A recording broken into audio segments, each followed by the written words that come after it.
Hello, my name is Jim Smith, and I welcome you to the Confer Mentoring Program for Advanced Placement U.S. History.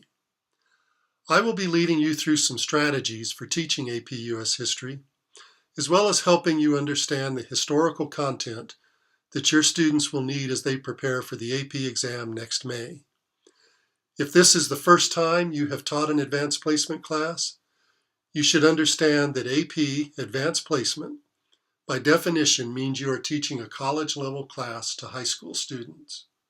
In fact, your students may receive college credit in U.S. history if they pass the AP U.S. history exam. It's quite a challenge to teach an AP class, but I'll be there to help you, and I have no doubt that with a little mentoring and effort, you can do a great job. I've created a document to help you get started in teaching your AP U.S. history class. That document is attached to this video and it's titled Introduction to AP U.S. History. If you'll open that document, on page 1, you'll notice that I've provided some general information about the Advanced Placement Program. It's important for you to know that information because in teaching an AP class, you'll be part of a long tradition and proud community of teachers who are connected to the College Board through the Advanced Placement Program. It's also important to know that the College Board strongly encourages making equitable access a guiding principle for any AP program. In other words, you should be allowing all willing and academically prepared students the opportunity to participate in your AP U.S. history class. On the top of page 2 of that document, you'll find a web link that takes you to the College Board's course audit page for AP U.S. history. Now I'll talk to you more later on in this video about the course audit. But for now, I'd like you to click on that link. And when you get to the online course audit page, I'd like you to find the link for the course and exam description. That link is found on the audit page for AP U.S. history under number 1, Preliminary Sources. Click that link and download the course and exam description as a PDF file. Save it to your computer, and you're going to be referring to it often in creating your AP U.S. history course. Now that you have a copy of the course and exam description, I want to talk to you about the 3 things it will take for your students to succeed in your AP history class. First of all, your students will need to know how to write well. There's 4 short answer questions on the exam, on the AP U.S. history exam, as well as 1 long essay question and 1 document-based essay question. When our mentoring sessions begin in August, I will be explaining some strategies for teaching writing and analyzing primary and secondary source documents in writing.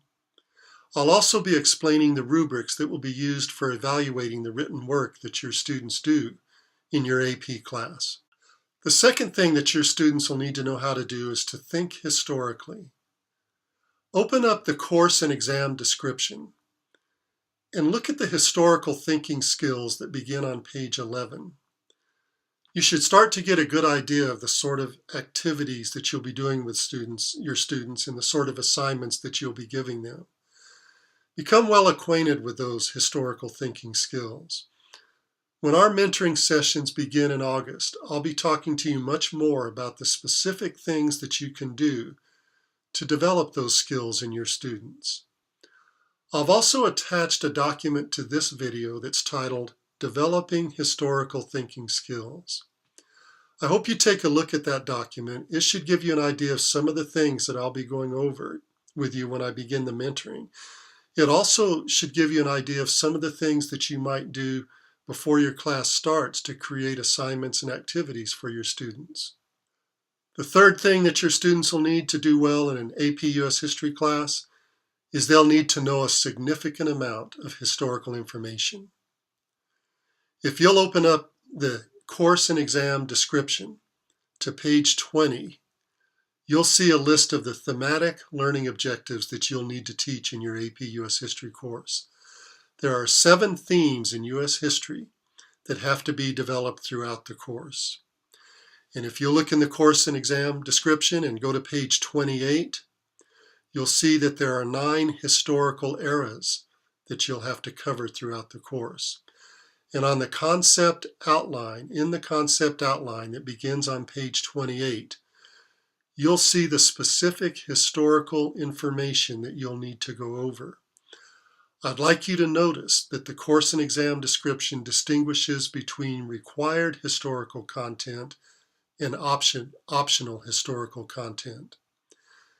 As long as you are covering the thematic learning objectives and the information in the concept outline, you have a lot of flexibility regarding the specific historical information that you introduce to students, the information that you introduce to support those themes and concepts. This may sound confusing right now, but if you'll read that course and exam description, it should start coming together for you. And I'll be talking to you much more about this in our mentoring sessions and answering any questions that you have about the difference between required historical content and optional historical content. Also about developing historical themes and understanding that seemingly very long and complicated concept outline.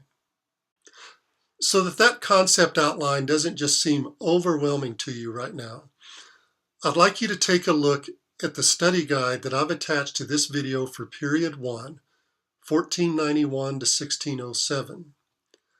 I hope this study guide helps you understand the concept outline a little bit more.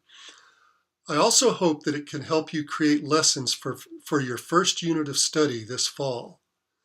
And when the mentoring sessions begin, I'll be providing study guides for all 9 of the AP U.S. history time periods.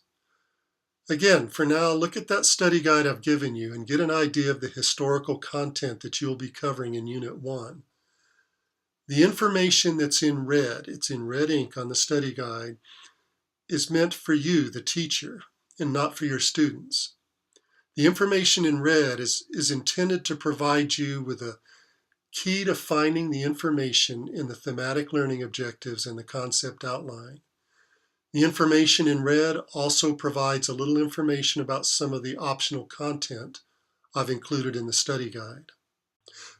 When our online mentoring sessions begin in August, I'll be providing you with some practical strategies to help your students on writing well, thinking historically, and knowing a significant amount of U.S. history.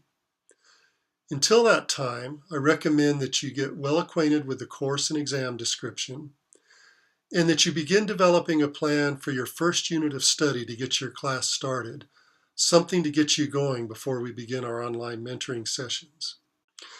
And before I bring this video to an end, I need to talk to you about one more thing, the AP course audit. If you'll go back to the document that I talked about at the very beginning of this video, the document titled Introduction to AP U.S. History, you'll notice on page 3 of that document that I've provided some information for you about the course audit. You'll need to submit an audit with your syllabus to the College Board for your AP History class that you teach this fall. I'll be helping you with this course audit when the mentoring begins. If, however, you would like to begin the audit process sooner, by all means do so.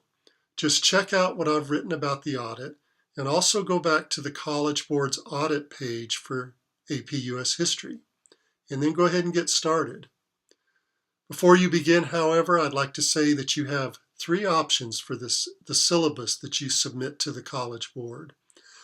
You can either write your own syllabus and submit that syllabus, or you can work on a syllabus with several other teachers and submit one syllabus for several teachers. You can also adopt one of the 4 sample syllabi that's provided on the AP audit site. Again, if you need some help with the audit, I'll be providing you some help when the mentoring begins this fall. I realize that you probably have a lot of questions, but hold on. I don't want you to feel overwhelmed. Do just enough to get yourself started, and then we'll begin our mentoring sessions in August. I'll be there to help you get through your first year of teaching AP U.S. history. I can tell you that it'll probably be a challenging year, but it should also be quite rewarding. and I look forward to working with you.